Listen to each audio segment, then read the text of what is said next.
li nga xamante ni mooy sama gis-gis ci Sénégal mooy que dama jàpp ne Kéba Mbaye dafa wax ne on a fait 2 faux départs bu njëkk bi mooy sunu fédération ak Mali ni mu yàqoo. beneen bi mooy 1962 17 septembre 1962. classe u Dia. ak Léopold Sédar Senghor nee na 2 faux départs yooyu. man damaa jàpp ne 3 faux départs la ñu am. faux départ bu njëkk bi mooy bi ñuy tabax sunu république en 1960 il y a eu une négation de tout ce qui a été réalisé jusqu'en 1960.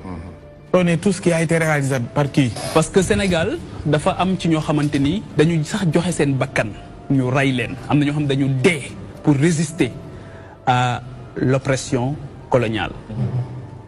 am na ñoo xam dañu dee am na ci koo xamante ni dinaa tudd turam le 5 septembre 1895 dañ ko ligoté jële ko fi yóbbu ko exil pour faat ko mu ñibbisi Sénégal muy Cheikh Ahmadou Bamba Khadim Rassoul à l'issue d'un procès unique boo xamante ni am na fële ca bureau Ndar ñu jël ko yóbbu ko indiwaat ko moo tax ma ne bi fi Macron ñëwee dem Saint-Louis waroon nañ ko fàttali lool à haute et intelligible voix parce que tant que relié wuñ suñu bopp ak cette histoire là dañuy juum Cheikh Ahmadou Bamba kenn la ci woon au-delà de l'aspect ésotérique mooy aspect spirituel bi combat bi Thomas Sankara doon mëne mooy bi Kwame Nkrumah doon mëne mooy bi Gandhi mëne mooy bi Martin Luther King mëne mais Cheikh Ousmane ñun tey Martin Luther King ak Gandhi lañ gën a xam ci Cheikh Ahmadou Bamba moom lañ gën a xam ci maam Cheikh Ibrahima Niass moom lañ gën a xam tey jii ci El Hadj Abdou Kane bu Kaolack moom lañ gën a xam ci Baye Ahmed Dem bu Sokone moom lañ gën a xam ci Cheikh Oumar Foutiyou Tall Cheikh Moussa Camara ak parmi tant d'autres yoo xamante ni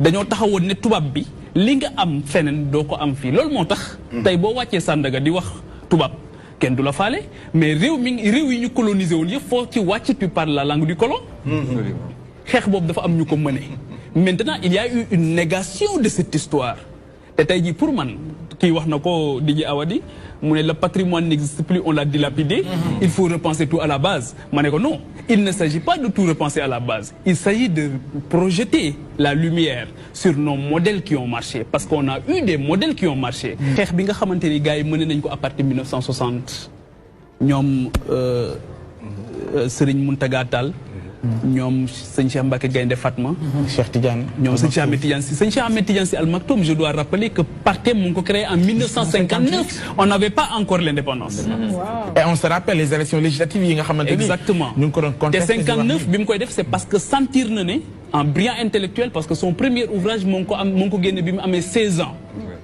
16 ans lañ bind premier ouvrage am donc 59 mu gis ne les signaux là ne sont pas au vert parce que gars yi bi ñuy négocier indépendance dañ ko boole aussi avec des mesures d'accompagnement mooy nan la ñuy def ba maintenir la communauté même bu fekkee ne république lañ koy tuddee mais communauté lay doon ndax ñun ñoo leen di jox ñi koy doxal mais baax na aussi je dois rappeler Pape pour ñu gën a kii parce que damay bañ temps bi ñu lekk te li ñu bëgg a wax yëpp du ñëw mooy que ci armée yi ñu amoon parce que ku mel ni Cheikh Tidiane Sy on se rappelle même parti bi mu koy teg amoon na benn modèle de société bu mu jàppoon ni Sénégal ci la war a mën a reposer wu tey bu ñuy xool ñu mel noonu ñu ngi wax tout récemment ay Thierno Souleymane Baal ñu ngi wax également ci la charte de Mandé bi nga xamante ni jàpp nañ ne am na constitution yu bëri notamment France yoo xamante ni moo leen inspiré depuis 1222 mais gis nga révolution toorodo rek laa la bëgg a wax xam nga léegi dama wax ne tey jii ñun notre grand défi de notre génération boo jëlee les 68 ans je n'ai rien à voir avec eux même si seen combat respecté naa ko 88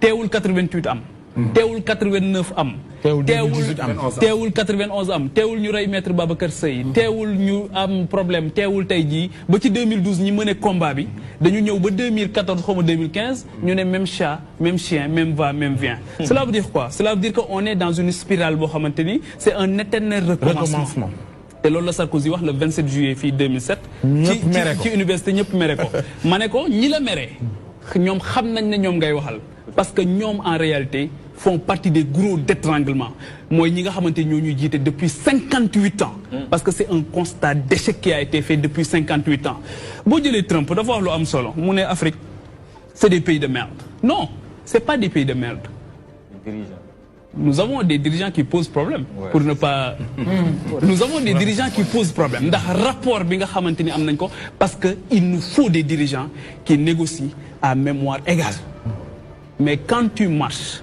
comme un rat de terre tu ne dois pas te plaindre quand on te massacre comprendre te taxawaay bi moo am solo taxawaay bi. Qu'est-ce qui est défaut? La formation là exactement. La transmission boo demee tey jii Chine depuis 3000 ans xale yi dañuy xam empereurs yi succédé dans l'empire du milieu. bu ñu xëyee di jàngi nga gis leen ñu sol costume cravate et tout bu ñu dellu see seen kër ñu sol seen kimono sol seen i karbat bu ñu toogee di lekk frenkulaay toog suuf. C'est une baguette traditionnelle.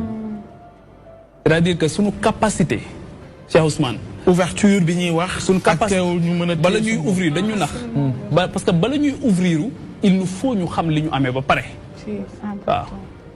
waxuma benn repli waxuma repli. moo tax ma bëggoon ci modèle yi ngay wax ni dañ ko war a dépoussiérer. parce que am nañ ci yoo xamante ne quand même marché woon nañ. exactement du temps avant. benn exemple rek laa la ci jox ñaari exemple laa lay jox. bu dee ci wàllu résistance ak yooyu sama papa dina ci ñëwaat après ci wàllu taxawaay mais li nga xamante ni am na dama lay jox benn exemple sëñ Cheikh Ahmed Tidiane Sy Al Maktoum bi nga tudd xam nga nu mu tuddee woon partem parti de la solidarité sénégalaise. solidarité sénégalaise. boo demee Allemagne tey on parle même de l'impôt religieux. impôt religieux la ñuy wax. Sénégal lan la ñu constaté jusque là accaparement enrichissement illicite gis nga lim leen jural. parce que un bien mal acquis ne profite jamais. te lu rees sax. li ci garaaw mooy doo sax bëgg a bokk nag ci seen njaboot. parce que sëñ Bachirou dafa wax ci téere bu am solo bu tudd Minanul Baaxil Xadim mu ne sëriñ bi dafa soññu njaboot gi bi muy dem ci géej gi ne leen na ngeen farlu ci mbay. ndax moo gën a mucc yenn xeetu wutin yi. mu ne li tax mu jublu li tax mu wax ko mooy li alxuraan wax. ne yaa ayyuha rusulu kullu mina tayyibaat wax ma loo saalix lekk leen lu lew te ngeen jëf-jëf ju rafet ndax loo lekk moom ngay jëf. Et en fait, ñi may tudd ni man c'est des gens qui sont assez représentatifs d'un grand nombre boo xamante ni amoon nañ taxawaay. boo demee Casamance dañuy joxe benn modèle boo xam ci wàllu solidarité. parce que li ma gëm mooy solidarité mooy lijjanti àdduna. solidarité à tout point de vue économique comme ci wàllu xam-xam li muy def nii solidarité sama papa dafa may wax ne ma l'argent diminue à la dépense. tandis que le savoir augmente lorsqu'il est partagé. c'est une forme de générosité mooy transmission bi ma doon wax. mais tey jii boo demee Casamance tey dañuy wax ne su nit ñàkkaan ci gox bi day jël saaku ceeb rek teg ci digg këram.